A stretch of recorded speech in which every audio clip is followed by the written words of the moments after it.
আধুনিক প্রযুক্তি আর উন্নত যোগাযোগ ব্যবস্থার অগ্রযাত্রায় আমরা এগিয়ে যাচ্ছি দুর্বার গতিতে, কিন্তু এই এগিয়ে যাওয়ার ছায়ায় হারিয়ে যাচ্ছে কিছু জীবন সংগ্রামের চিহ্ন, যেমন এক সময়ের কর্মঠ বাহন ঠেলাগাড়ি। একসময়ে ঢাকার অলিগলি কিংবা দেশের প্রত্যন্ত শহরগুলোর রাস্তা জুড়ে দেখা যেত সারি সারি ঠেলাগাড়ি। আজ সেই দৃশ্য কেবল রয়ে গেছে স্মৃতিতে। আমি অনেক পুরানা পাকিস্তান আমলের থেকে অনেক 500, 600, 700 দূর হইলে বস্তা হিসাব 60 টাকা 70 টাকা। মুজিবুর রহমান, যিনি ছোটবেলা থেকেই ঠেলাগাড়ি চালিয়ে সংসার চালাতেন, গল্পের এক ফাঁকে আক্ষেপ করে বলেন, আগে ঠেলাগাড়ি চালিয়ে ভালো রোজগার হতো, কিন্তু এখন দোকানদাররাই ট্রাক ভ্যানে মাল পাঠিয়ে দেয়। আমাদের ঠেলাগাড়ি আর ভাড়া নেয় না, তাই কাজও নেই। 30-32 বছর বাজার আমি 15 টাকা 16 টাকা, এখন নেই 30 টাকা 35 টাকা। চলো কিভাবে 1 কেজি চালের দাম 90 টাকা। একটা ফ্যামিলিতে আপনি মনে করেন 7 জন মানুষ আছে খাওয়াইয়া, 7 জন মানুষ যদি থাকে আমার ইনকাম হলো 500 টাকা। 1 কেজি মাছ কিনতে গেলে বাজার লাগে 400 টাকা। সংসার কিভাবে চলে? আগে যে জিনিসের দাম কম ছিল, 500 টাকা কাম করলে মনে করেন বাজার লেগে যেতাম 8 বইটা, এখন তো চলে না। আগের মতো কি আপনি 1 কেজি কাঁচামাল তরকারি কিনতে গেলে আপনার 60 টাকা 70 টাকা পটলের দাম, কিভাবে চলে? অথচ মাত্র 30 বছর আগেও ঠেলাগাড়ির আধিপত্য ছিল সড়ক জুড়ে। তখন ঠেলা চালকদের আলাদা সংগঠনও ছিল। তখন এর কদর এত বেশি ছিল যে কোনো কাজ না পেলে অনেকে ঠেলাগাড়ি চালানোর পেশাকেই বেছে নিতেন। আর এখন ইঞ্জিন চালিত যানবাহনের দখলে সড়ক, হারিয়ে গেছে ঠেলাগাড়ির কোলাহল। মার্কেটে বাজারে পার পিস পাই আমরা 40 টাকা 5 কিলো নিলে। ব্যবসাটা চলে না, বেচা কি নাই একবারে কম। আমরা কাজ করে অনেক খাইতে পারতে কষ্ট হয়।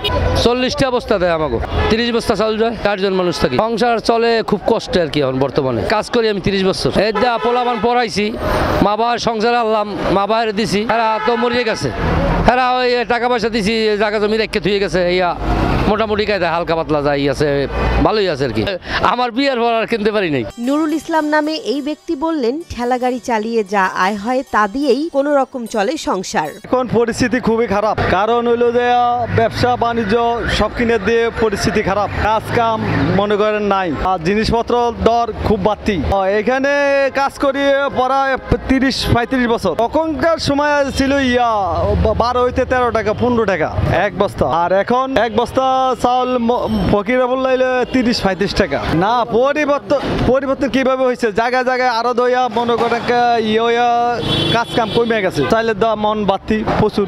না এখন মনে করেন আজ থেকে খরচ বেশি, এখন তো নিজে চলতে কষ্ট হয়। তবে আরশাদ আলী নামে এই ব্যক্তি, যিনি এখনো হাল ছাড়েননি, আক্ষেপ করে বলেন, ঠেলাগাড়ি কেউ ভাড়া করতে চায় না, সবাই চায় দ্রুত কাজ শেষ করতে। তাই এখন ট্রাক ভ্যানের চাহিদা বেশি, আমাদের দিকে আর কেউ তাকায় না।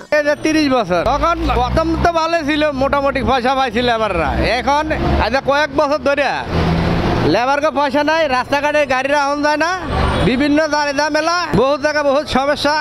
ধরেন একটা গাড়ি লিয়ে গেল, সারাদিন জামে পড়ে রইল, বাট দিত 2টা টিপ বা 3টা টিপ, সারাদিনে টিপ দিলে একটা দিলে কি আমাকে ধান বাঁচবো? 30 বস্তা হয়, 30 বস্তা চাউল দেয়, 4 জন শ্রমিক যায়, 1 জন ড্রাইভার যায়, মোট 5 জন। এই 200-250-300 টাকা হয়, কিভাবে চলবো? বাজারে দ্রব্যমূল্যের দাম বেশি, সর্ব জিনিসের দাম বেশি, আমাকে তো চলে না। হোটেলে ভাত খেতে গেলে পয়সা বেশি, তার দোকানে চার দাম বেশি, কিন্তু লেবারের মজুরি পয়সা বাড়ে না। আমাকে তো মনে করেন এখানে মনে করেন বর্তমানে বেচা কিনি নাই, বিভিন্ন জায়গায় আরো হয়ে গেছে, অনেকখানে কাস্টমার আসে না, কাস্টমার কম আসে, এটা পুরো বিলুপ্তর ভিতরে ভরিয়া রয়েছে। কেউ বললেন, বিক্রেতারা এখন সরাসরি ট্রাক দিয়ে মালামাল পাঠিয়ে দেন, গায়ে খেটে পরিশ্রম করতে চান না কেউ। ফলে যুগের সঙ্গে তাল মেলাতে না পেরে হারিয়ে যাচ্ছে এই নিরীহ পেশা।